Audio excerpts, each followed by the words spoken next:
강혜신의 오늘의 미국.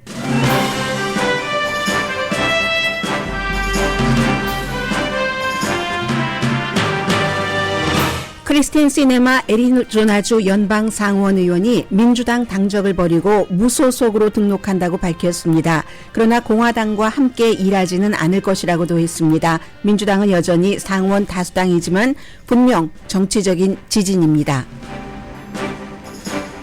최초의 G세대 연방 하원 의원 당선자가 워싱턴 DC에서 아파트먼트를 못 구하고 있습니다. 캠페인 때 진 빚 그리고 나쁜 크레딧 때문입니다. 러시아와 수감자 교환된 농구 스타 브리트니 그라이너가 귀국했습니다. 공화당은 또 다른 수감자를 구하지 못한 것과 교환한 러시아 수감자에 대해 바이든 대통령을 비난합니다. 푸틴 러시아 대통령은 또 다른 교환이 가능하다고 말했습니다. 어제 하원에서도 통과된 결혼존중법은 민주당은 한인 의원을 포함해 전원이 찬성했습니다. 공화당에서는 39명이 찬성했는데 영킴 미셸 스틸 두 의원은 법안에 반대했습니다. 모기지 이자율이 4주 연속 조금씩 내려가서 지금은 7%대 아래입니다. 올가을 20년 만에 최고였던 달러의 가치도 약해지고 있습니다. 연준이 곧 가파른 이자율 인상을 중단할 것이라는 기대를 하게 합니다. 트위터에서 해고된 여성들이 여성을 타겟으로 한 부당 해고 주장을 하면서 트위터를 집단 소송했습니다.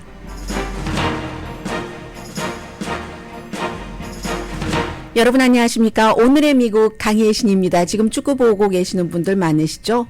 그런 딸도 있는 거죠.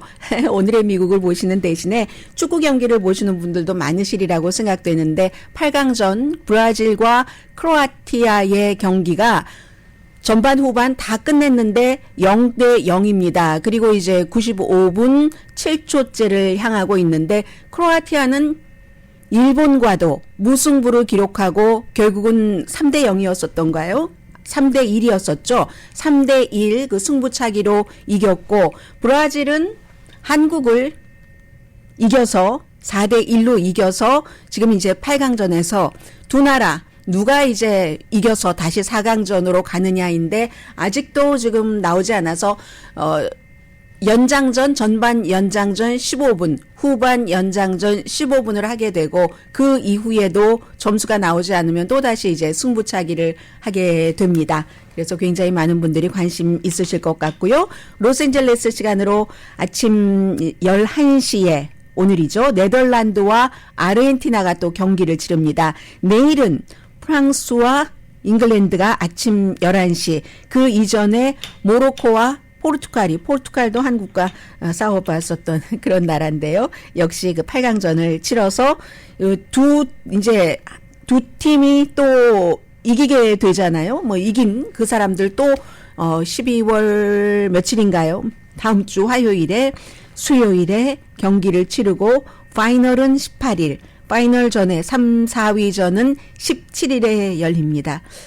현재로서는 브라질의 승리 가능성을 가장 많이 보고 있는 것 같습니다. 오늘 글쎄요, 크로아티아와의 경기 보고 그 뒤에 이제 프랑스와 잉글랜드 경기 이런 것들 보고 결정을 하겠습니다만은 현재로서는 그렇습니다. 현재 양팀 전부 점수 내지 못하고 있습니다. 제가 지금부터 한 사람은 연방 상원 의원, 한 사람은 차기 연방 하원 의원, 두 사람의 예를 들어서 이게 정치인으로서의 변화도 있고 일반인에게도 해당된다기보다 일반인의 스토리이기도 한 그 두 가지를 전해드리겠습니다. 첫 번째는 2018년도에 그때 당시에 30년 만에 처음으로 민주당의 표를 달고 연방 상원 의원에 당선된 크리스틴 시네마 의원. 오늘 현지 시간으로 동부 시간으로 아침 6시에 발표를 했습니다. 민주당을 탈퇴합니다.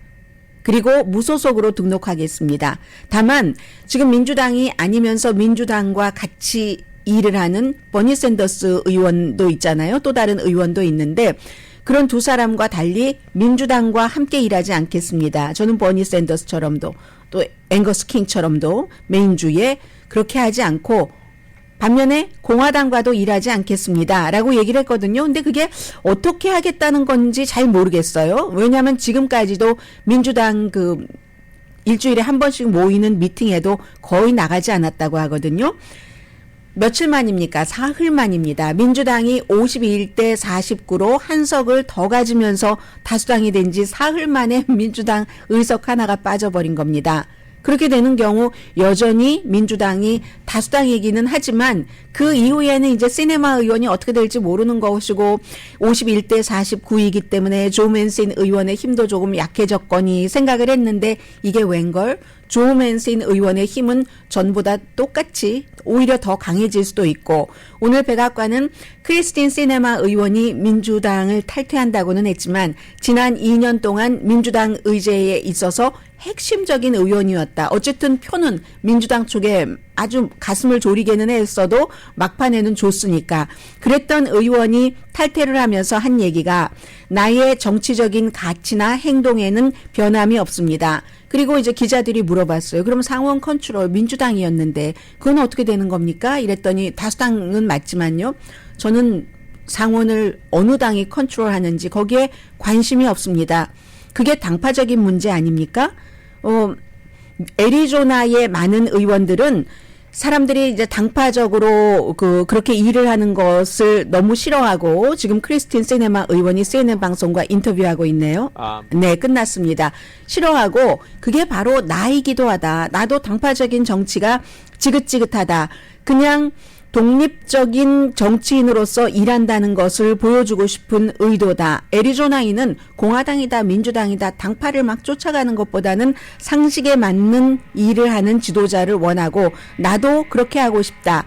망가진 워싱턴의 당파 체계에서 독립을 선언함으로써 당파 정치를 거부하는 애리조나 주민의 편에 서는 거다.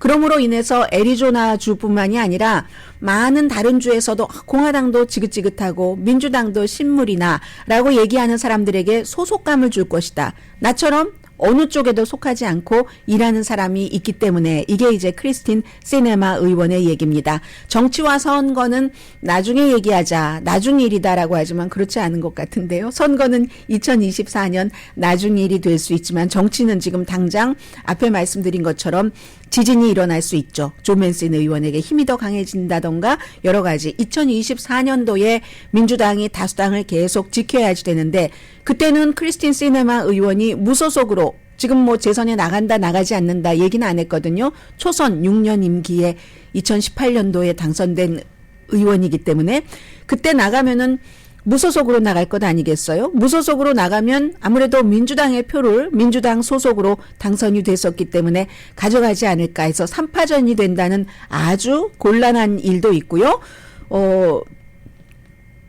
특이하고 특별한 거 사실입니다. 46살의 크리스틴 시네마 의원, 민주당 의원이었지만 기업에 뭐 세금을 부과하게 한다던가 하는 데서는 공화당 의원들과 똑같이 힘을 그쪽으로 합했고 예측 불가능했던 그런 그 시네마 의원인데 정말 여러 가지로 자신을 뭐라고 얘기하냐면 상자 속에 가두고 싶지 않다. 나는 내가 공화당이든 민주당이든 그것을 하나의 상자로 본다면 그 상자 어느 상자에도 적합하지가 않다. 나한테 꽉 맞지가 않다라고 얘기를 했습니다. 맞는 상자도 없고 그리고 그곳에 갇히려고 노력해 본 적도 없고 앞으로도 그러지 않을 것이다. 나는 그냥 독립적인 정치인 나다라고 얘기를 했는데 실제적으로는 성적으로도 가장 박스에 갇히지 않은 사람이 크리스틴 시네마 의원이죠. 크리스틴 시네마 의원을 레즈비언까지 알고 있는 사람들이 많이 있습니다만 레즈비언을 넘어서 양성입니다.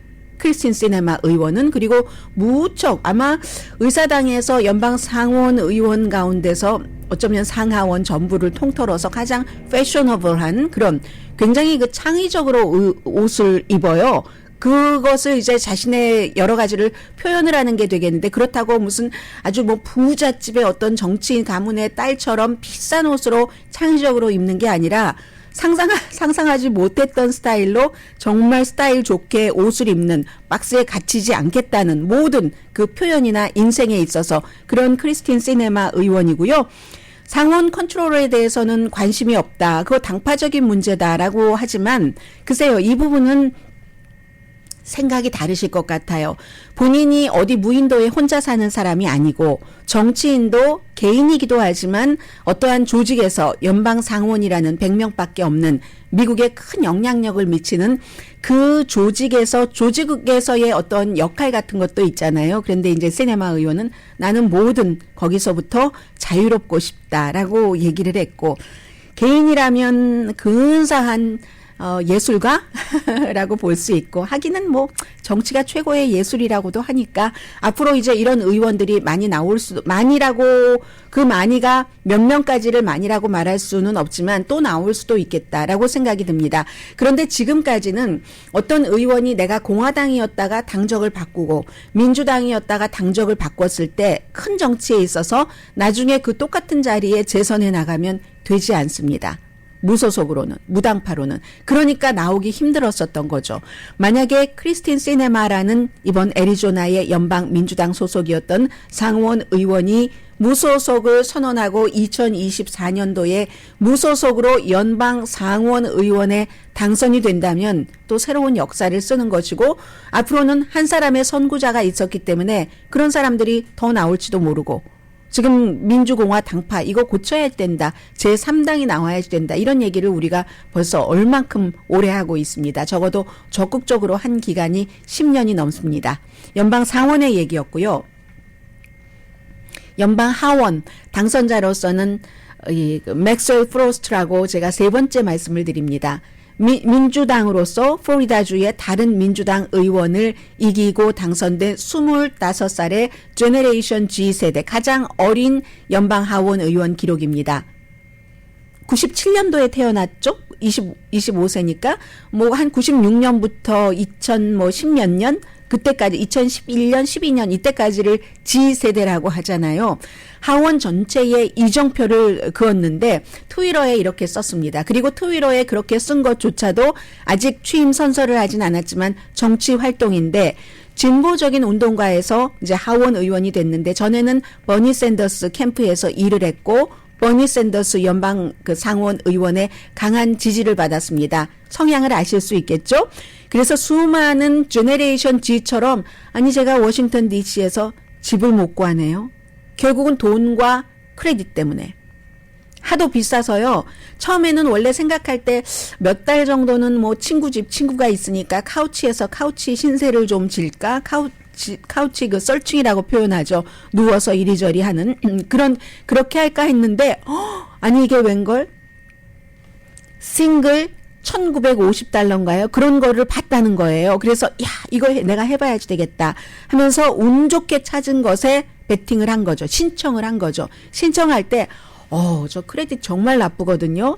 뭐 왜냐면은 1년 반 동안 선거 캠페인 하면서 빚을 굉장히 많이 졌고, 원래 정규직이었는데 선거 캠페인을 하려니까 정규직 일하면서 캠페인을 할 수가 없어서 이 25살 G세대 후보가 우버 드라이버를 했습니다. 우버 드라이버 하랴, 선거 캠페인 하랴, 돈을 충분히 벌지 못했고, 어쨌든 아파트에서 그 신청을 받는 사람이 저 크레딧 진짜 나쁘거든요 했더니 괜찮아요. 염려하지 마세요. 하더니 그 말이 공수표가 된 거예요. 거부당한 겁니다. 연방 하원 의원 당선자가. 그리고 피까지 냈다는 거예요. 크레딧 조회할 때 피를 받잖아요. 아니 연방 하원 의원에게도 이게 의원이 당선된 사람도 앞으로도 그렇고 17만 뭐 몇천 달러 연방 하원 의원 연봉이 그렇지만 여러 가지 들어가는 돈이 많잖아요. 워싱턴 DC에 집값도 비싸고 뭐 자동차도 있어야지 되고, 아무튼 뭐 워싱턴 DC가 15% 정도가 뭐 렌트비가 최근에 뭐 1, 2년 사이에 올랐다고 하는데, 그래서 이걸 본인이 이 트위터에 사람들에게 알린다는 겁니다. 나 자신의 문제이기도 하지만 많은 사람의 문제이기도 하다라고 얘기를 했고, 그런데 이제 여기서 또 하나 볼 수 있는 건 고를 하나를 넣네요. 또 하나 볼 수 있는 것은 이렇게 우버 드라이버를 하면서 빚을 많이 주면서도 그 돈이 없고 하는데도 연방 하원 의원이 되겠다고 꿈을 버리지 않고 결국은 했잖아요. 해서 해냈다는. 그래서 여러분과 저도 2023년도에는 좀 더 용기를 내고 이렇게 젊은 세대처럼 더 확신을 가지고 좀 더 대담해지는, 과거에 뭐 동양적인 사고방식에서 모든 것을 다 갖춰놓고 해야지 하면 좋겠지만 그게 쉽지 않잖아요. 아무튼 그래서 이 연방 하원 의원 당선자도 나 같은 처지를 당하는 사람들, 내가 이걸 이미 겪어봤으니까 그런 사람들을 위해서도 일하겠습니다. 연방정부가 싼 주택에 더 많이 투자를 해야지 되고, 그리고 또 하나, 아니 그렇지 않아도 돈 없어가지고 어차피 떨어졌는데 아파트먼트 신청하고 나서 수수료는 왜 받습니까? 그 수수료 받아가지고 큰 그 아파트먼트 대기업 회사에서 돈 버는 것 아닙니까? 그건 받지 말아야지 됩니다. 이런 일도 본인이 의정활동에서 이건 아니잖아요 하면서 하겠다고 하고, 어떻게든 뭔가를 찾아서 제가 의사당에서 몰래 잠자다가 들키는 일은 없을 겁니다 라는 게 G세대로서 처음 최연소 연방 하원 의원에 당선된 25살의 맥스웰 프로스트, 플로리다주의 10지구의 연방 하원 의원 당선자의 얘기입니다.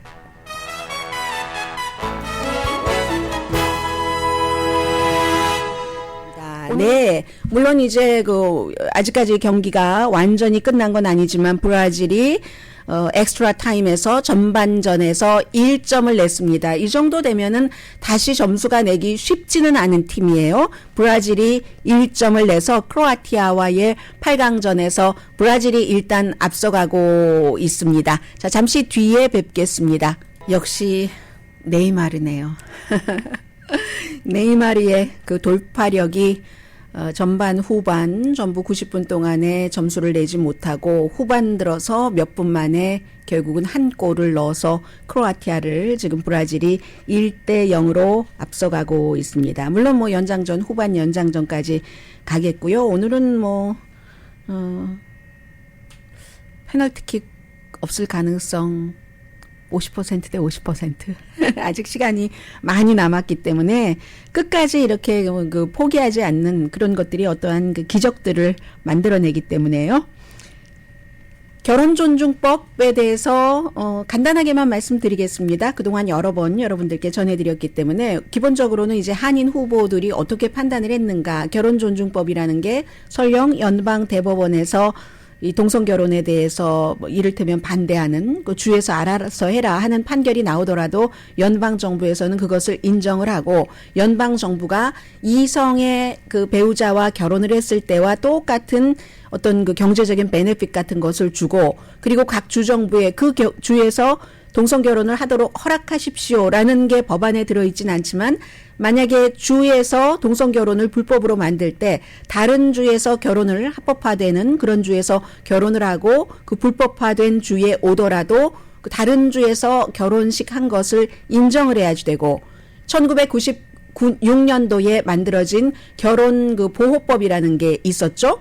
결혼은 남자와 여자 사이에만 성립된다. 이건 자동적으로 폐기가 됐고, 대신에 이제 종교기관에는 결혼식을 하지 않도록 어떤 종교적인 자유를 조금 주고 하는 것이 통과가 됐는데, 상원에서 통과되고 어제 이제 하원에서 다시 통과가 됐는데, 지난번에 하원에서 먼저 통과가 됐었던 게 있잖아요. 그렇기 때문에 상원에서 통과되고 약간의 수정이 있어서 공화당 의원들 가운데서 지난번에는 예스 했는데 이번에 노한 의원도 있고, 지난번에 노 했는데 이번에 예스한 의원도 있고 합니다. 민주당은 전원이 찬성을 했습니다. 219명. 한 명도 반대한 사람이 없고, 공화당은 39명이 찬성했고 169명이 반대를 했습니다. 이 169명 가운데 영킴 의원, 미셸 스틸 의원 결혼존중법에 반대를 했고, 민주당은 뭐 전원이 찬성했으니까 뉴저지 3지구의 앤디 김 의원이나 워싱턴주 10지구의 마릴린 그 스트릭랜드 의원 전부 찬성표를 던졌습니다. 그리고 미국 그 여자 스포츠계에서 사실은 그 브리트니 그라이너가 가장 잘 알려졌는데, 그런데 이제 이게 어제 오늘 계속 문제가 되는데 좀 클리어하지 않는 부분이 있어서 오늘의 미국을 듣고 계신 분들은 그걸 조금 더 정확하게 알고 계시는 게 좋겠다 해서 말씀을 드리고요. 이게 국가와 국가 간의 일도 있고, 그 미국 내부에서 정치적인 것도 있고 그리고 언론계에서도 또 반응하는 것이 있기 때문에 기본적으로 오늘 이제 텍사스에 군 기지가 있기 때문에 공군 기지로 와서 앞으로 뭐 여러 가지 뭐 10개월 동안이나 수감돼 있었기 때문에 러시아에서 건강 검진 같은 것을 받겠죠. 2월 달에 이건 다분히 이제 우크라이나 침공 이후에 있었던 일이고 그때 이제 미국에서는 경기 그 시즌이 없었기 때문에 러시아에 경기하러 갔는데 마리화나 그 오일이 들어 있어서 본인은 실수다라고 얘기를 했고 미국에서 합법적이니까 그런데도 9년형을 선고받아서 10개월을 복역을 하고 있던 중에 러시아의 악명 높은 죽음의 상인이라고 불렸던 무기 거래상과 이제 그 맞교환을 한 거죠. 그 장면을 보니까요. 아부다비 공항에서 정말 신사적으로 이렇게 영화랑 똑같아요. 이쪽에 미국 측에서 그리고 러시아 측에서 특히 이제 그 브리트니 그라이너 같은 경우는 크잖아요. 남자만큼 뭐 키가 엄청 큰 사람인데 아주 그 서로 뭐 아주 신사적으로 이렇게 교환이 됐는데 미국에서는 이 교환된 빅토르 바우트가 이게 말이 되느냐 공화당에서 그렇게 얘기를 하는 겁니다. 아프리카 등에서 무기를 팔고 다닌 그리고 피나는 그런 그 분쟁으로 돈을 모았던 사람 그러니까 이제 죽음의 상인이라고 하고 미국이 잡긴 잡았는데 테러리스트를 지원하고 미국인 뭐 살해 음모를 꾸몄다 해서 그래서 25년 징역형을 받고 12년을 이미 살았잖아요. 그런데 이게 그 러시아의 군 당국이나 뭐 푸틴의 측근과 가깝지 않으면 이 정도 대규모 무기상을 할 수가 없다는 얘기죠. 그런데 이제 미국에서는 아니 그런 사람과 마리화나 오일 때문에 선고받은 사람 그렇게 맞교환을 하면은 미국이 미쳤지라고 얘기하는데 또 한 군데서 기본적으로 그렇게 볼 수가 있죠. 마리화나 그 오일이었는데 그런데 이제 또 한 군데서 뭐라고 보느냐면은 이 사람은 25년 미국 법에 따라서 징역형을 받고 이미 12년을 복역을 했고 지금 미국의 그 WNBA의 그 2번이나 올림픽 금메달리스트인 이 그라이너 선수는 9년형을 어쨌든 러시아의 법에 따라 9년형을 받고 10개월을 복역했잖아요. 그 점에서는 이제 그게 맞다 하는 사람도 있는데 공정한 거래다. 공정한 수감자 교환이다 아니다 하는 게 있고 또 하나는 폴 웰덴이라는 해병대에서 근무를 했었고 해병대에서 근무하다가 러시아에 체포된 게 아니라 그 이후에 미시건주에 있는 뭐 안보 보안 회사의 CEO로 일하는데 본인과 미국 정부는 부정을 하고 러시아는 미국을 위해서 스파이 행위를 했다 해서 2018년도에 몇 년형이든가요 16년형이든가요를 선고를 받아서 지금 복역 중인 사람입니다. 왜 폴 웰런을 뽑아내지 않고 이 브리트니 그 그라이너를 뽑아냈는가라고 얘기하는 사람들이 굉장히 많은 겁니다.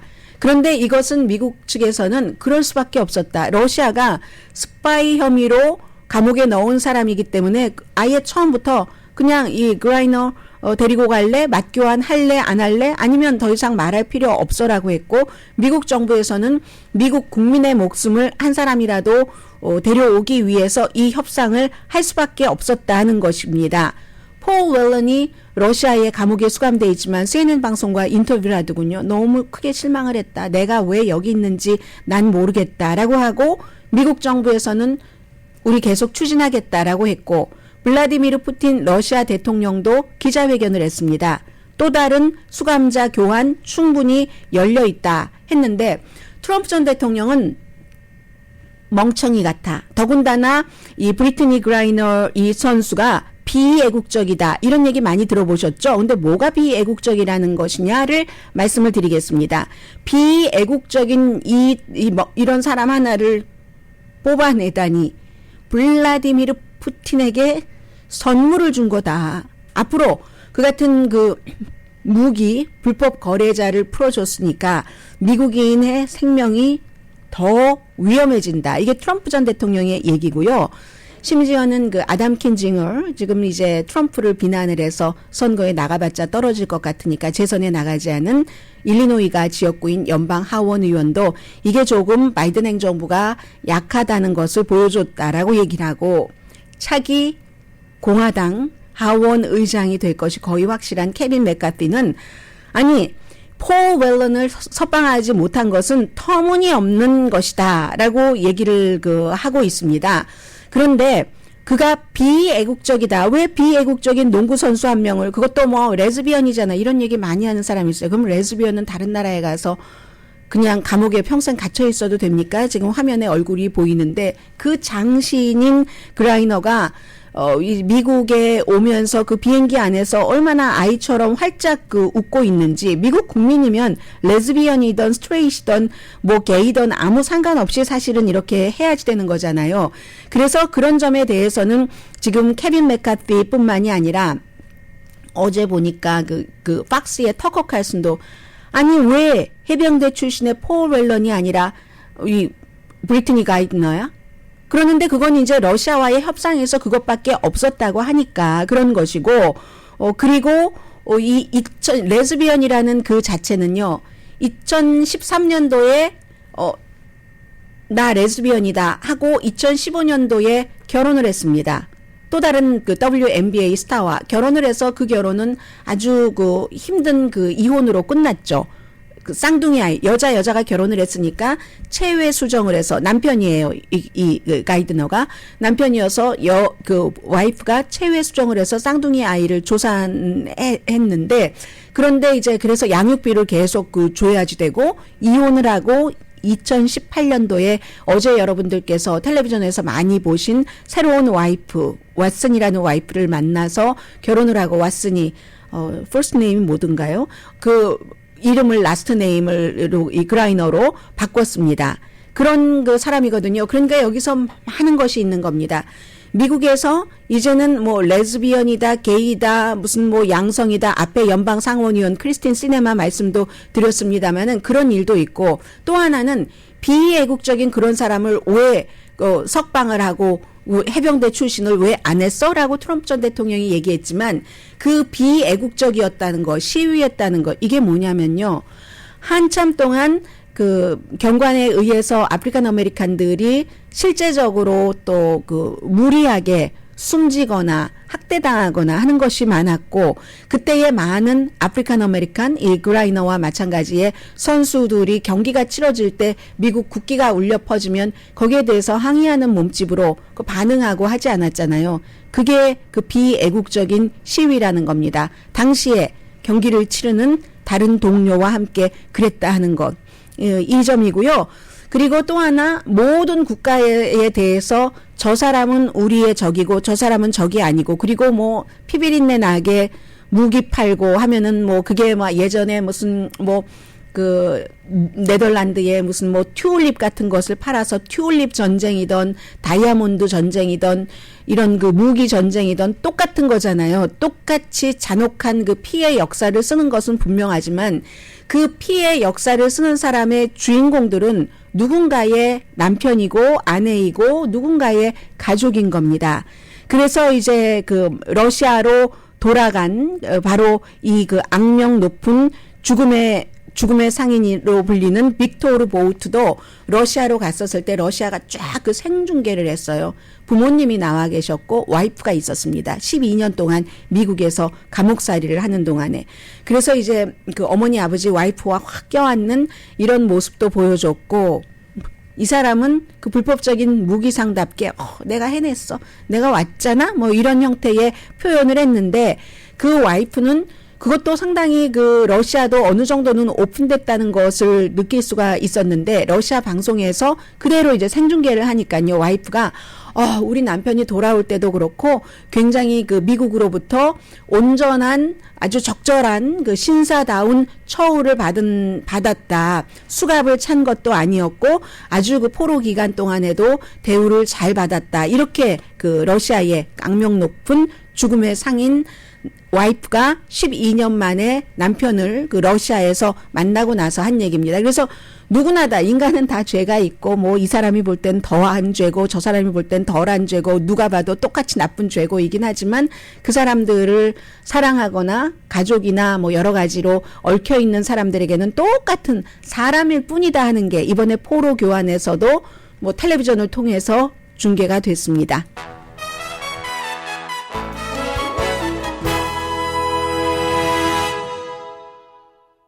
제가 광고를 틀어야지 되는데, 그 사이에 또 크로아티아도 한 점 넣었어요?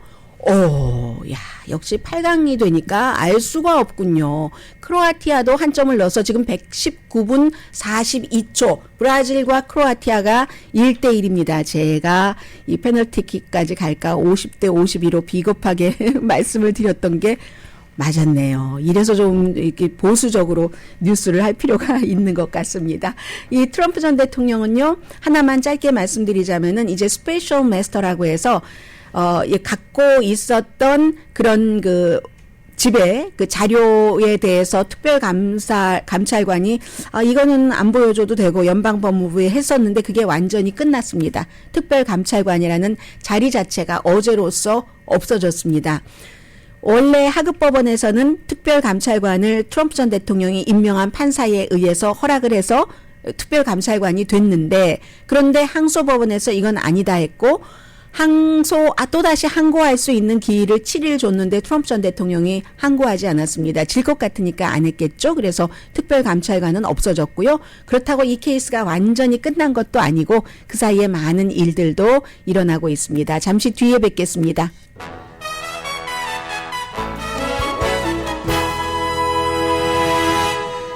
라디오 서울 방송 오늘의 미국 듣고 계십니다. 이야, 브라질 대 크로아티아, 크로아티아 대 브라질의 지금 8강전이 끝나서 1대1입니다. 연장전까지 갔는데도 1대1이에요. 연장전에서 브라질이 한 골을 넣었고 그 뒤에 연장전 후반에 넣었군요. 크로아티아가 넣어서 지금 페널티킥을 준비하고 있거든요.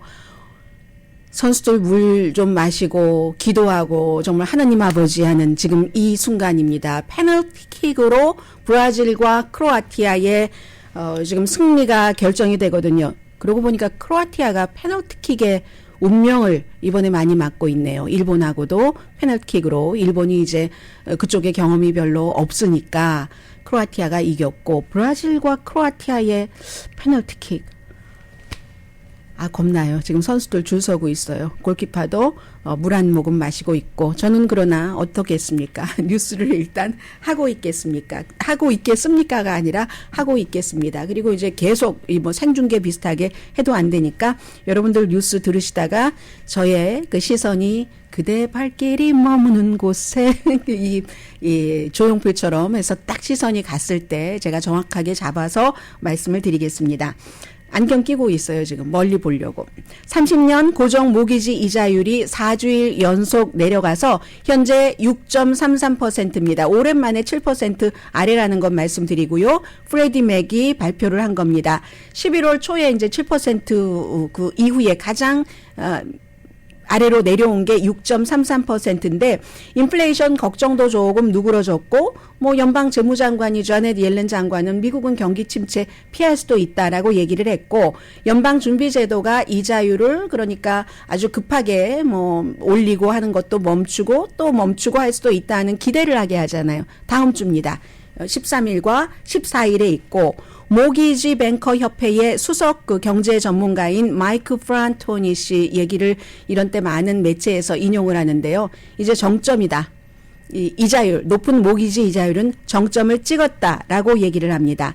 1년 만에 2배가 됐었던 모기지 그 이자율이 조금 내려가기 시작한다고 해서 부동산 침체 같은 것을 완전히 막지는 못하지만 바이어들에게는 조금 숨통이 트여질 수 있다라는 말씀 드리고요. 내년에 이자율 조금 더 내려갈 것도 예상이 됩니다. 아마도 5%대 내년에는 집값도 내려가고 지난 3개월 동안 그 집값은 가장 가파르게 내려갔었는데 이런 모든 것들과 함께 다음 주 화요일에 11월 달에 인플레이션, 소비자 가격 이런 것들도 지금 보셔야지 되고요.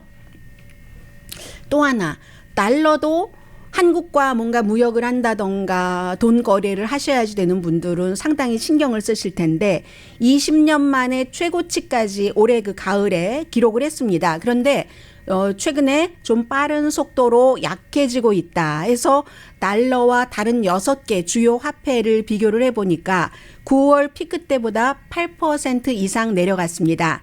지난 10년 동안 10주 사이에 그 내려간 것으로 보면은 가장 그 가파른 하락세가 됐고요. 이것도 역시 인플레이션, 이자율 인상 이런 것과 다 그 연관이 되는 겁니다. 한때 그 달러 랠리가 올해 19%, 20%까지 올라갔었던 적도 있고 통화 변동의 경우는 이제 가장 중요한 게 바로 한 그 중앙은행에서 이자율을 올렸고 다른 국가에서 이자율을 올리지 않을 때는 그게 자석처럼 이자율을 올린 국가 쪽으로 쫙 그 빨려 들어가게 되잖아요.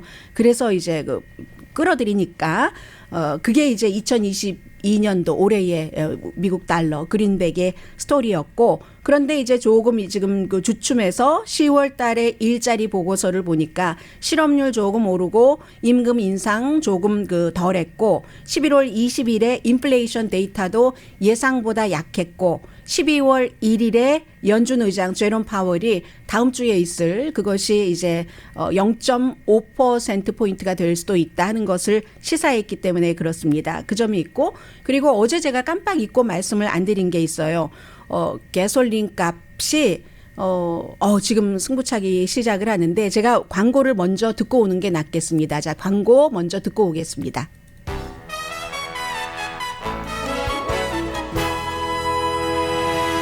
라디오 서울 방송 오늘의 미국 듣고 계십니다. 네, 지금요 페널티킥에서요 승부차기 공차기에서 크로아티아가 앞서가고 있습니다. 크로아티아가 3대1. 브라질 지금 하나를 넣어서 3대 2니까 지금 두 사람 남았거든요. 크로아티아가 이거 누가 이길지 알 수가 없는 겁니다. 크로아티아 둘, 브라질 둘, 선수 2명씩 남아있는 상황에서 승부차기 3대 2로 크로아티아가 앞서가고 있습니다.